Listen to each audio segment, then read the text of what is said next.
Gauteng is without doubt the most powerful province in South Africa and the economic hub of Southern Africa.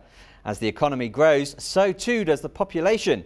And as the population grows, so the road infrastructure, among other things, slowly becomes inadequate. The South African National Roads Agency Limited is soon to implement an open road tolling system on Gauteng's freeways. Now, due to public outcry, the tariffs have been revised a number of times, and still we have no agreement. Almost 90% of freight in the province is moved by road. So just how is the toll system going to impact commercial vehicle operators? Here to give us their insights are Gavin Kelly, the Technical and Operations Manager at the Road Freight Association, Dube, Vice President of the South African Transport and Allied Workers Union, and Patrick O'Leary, the editor of Fleetwatch magazine. Gentlemen, thank you very much for joining us here on the show. Patrick, we'll start with you on this matter of this subject. It's been going on for a while. It was thrust upon us, many would say. Yeah, what was thrust upon us was the toll fee. The toll roads have been coming for a long time, and it was very welcome by, I think, all of us in Gauteng. But the way it has been introduced in terms of the fee structure was very naive, and it's been an absolute shambles. Because there was no real consultation taken with the industry on the commercial side. We've got Gavin Kelly here from the Road Freight Association. He will confirm that. None with the unions. It was just a figure that was taken by Sanral. So I think we're looking at a wider issue of anger here. We're not just looking at the actual toll fee itself. We're looking at the trust has gone. Everything, there just seems to be this endless pot of money where the government or government departments are taking their own needs into account without taking the needs of others into account. The trucking industry is a vital contributor to the economy. What these toll fees are going to do is going to impact a double whammy on the consumer, because they're going to pay toll fees, whatever it may be, but they're also going to have to pay increased prices for goods, because there's no ways that the trucking industry can absorb these. So it's been a shambles introduction. Now, it's an interesting thing, Gavin, because we were talking off camera as well about some of the issues of where it suddenly came from, 30 years of not putting money into road infrastructure, what happened to it, why wasn't it ring-fenced and all the rest of it. Nazir Ali, I spoke to recently, who's the CEO of Sanral, who seemed to be of the opinion that if the cost of the tolls is passed on to consumers, it's actually the fault of the transport companies because they're not claiming it back from SARS. What's your opinion? Yeah, well, there's 2 points that you've raised. I think the most important point is really why are we where we are today in terms of the roads, and why hasn't the ring-fenced money, as it was a couple of years ago, 30 years ago, as you said, kept in that pot and used to build the roads? And that's a question that's never really been well answered. And how are we going to move in the future in terms of doing that, ensuring that 30 years down the road we're not exactly back where we are and the road we've got now is totally destroyed. So that's one of the big issues that's really got a lot of people upset. We've paid over the last 40, 50 years, we've paid in fuel, that was going to the roads, but it hasn't. Why not?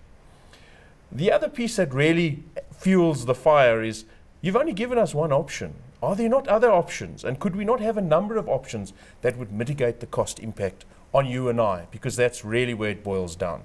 Now let's get to the trucks making money out of this. If there was no toll fee, the trucks wouldn't increase their cost per kilometre, would they?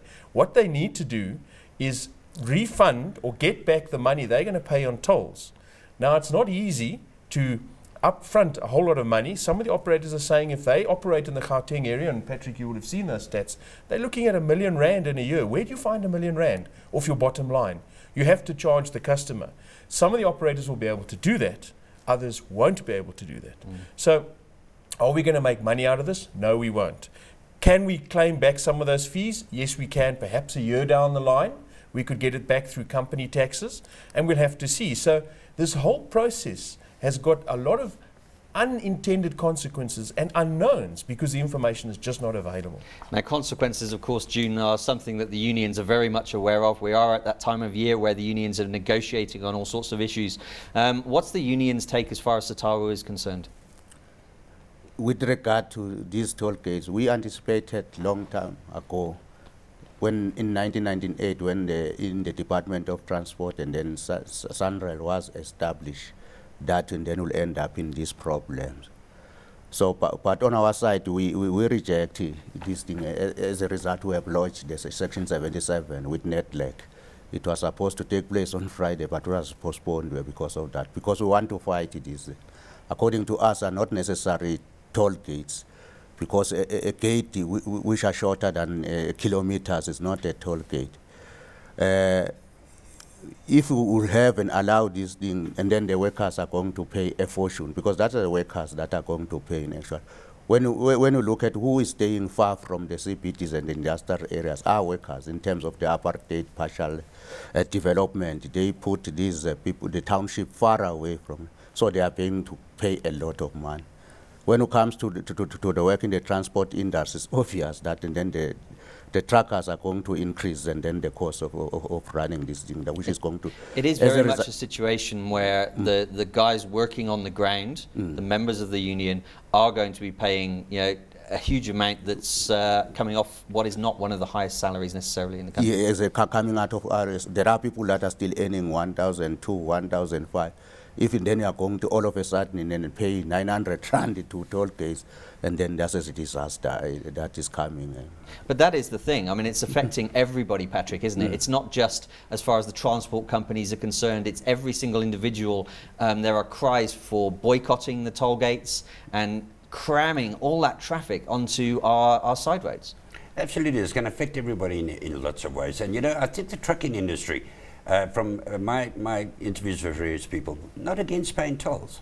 It's done overseas. Wherever someone's going to use a pay principle, not against paying tolls, but an affordable toll that has been negotiated in the interests of all, and primarily the interests of the economy, and that affects everybody in South Africa. We need to grow this economy. We need to create jobs. Mr. Dube will agree with that. And we're shrinking it by all these costs, and it's just never ending. And what are we seeing coming out of all these costs? We're seeing, I was very, very perturbed this morning to read in the Star, Nazir Ali saying at the press club yesterday to the Star that they asked a question on what are the total operating costs. He said, no, we can't give it because you can't understand that. You want to say, I'm sure we have people who will be able to understand it, Mr. Ali. It's interesting, Patrick, that you bring that up, because I spoke recently with Mike Schussler, one of the economists here in South Africa, and he said that according to SANRAL, there are something like 2,000 formulae that have been used to come up with this 60 cents or whatever per kilometre thing. He said if it was given to him, he could probably do it in 10.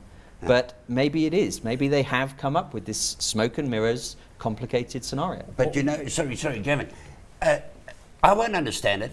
I'm a thick truck journalist, okay? But I have people who will understand it, who are very, very bright, economists and this type of thing. They are bright. My friend Gavin is very good. Mr. Dube, probably much better than me. But don't tell us we won't understand it. That is bad. That's awful. That's what's that fancy word? That big word? Paternalistic or something, whatever it is. It's treating us like we're idiots.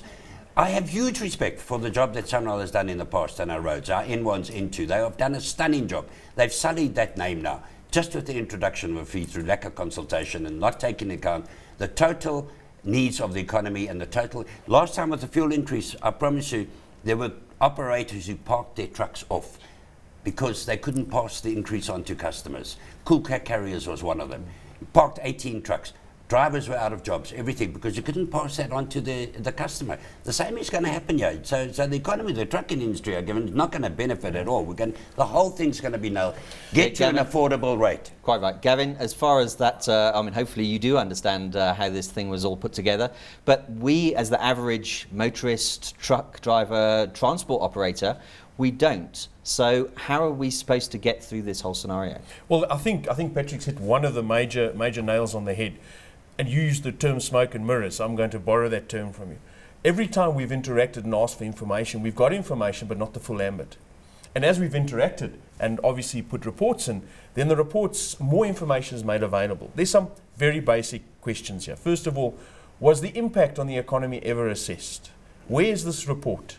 And the institution that was said to have done this report now seems to be distancing itself from this report. It's a basic University question. of Cape Town you're talking about in this case, yes.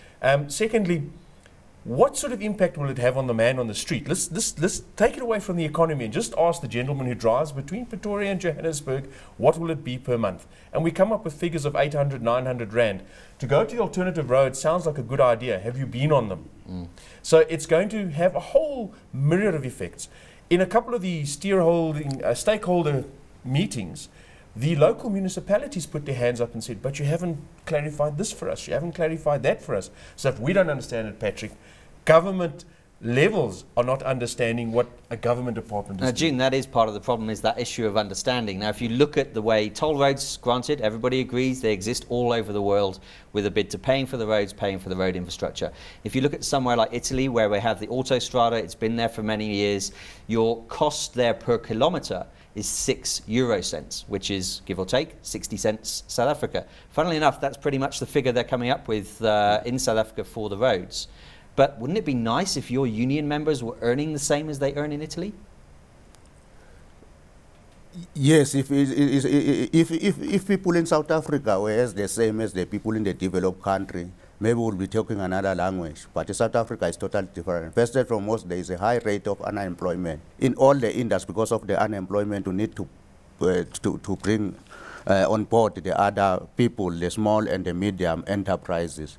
You won't have these people in the transport industry because the cost of operating the transport industry because of this toll rate and all of these things, the taxis and so forth, who are living on the road on a daily basis. If you put these high costs, and then there's going to be problematic. Yeah, who's going to knock out first? The small guys, the SMMEs, the guys we are trying to grow into the big operators of the future. It's going to knock them out.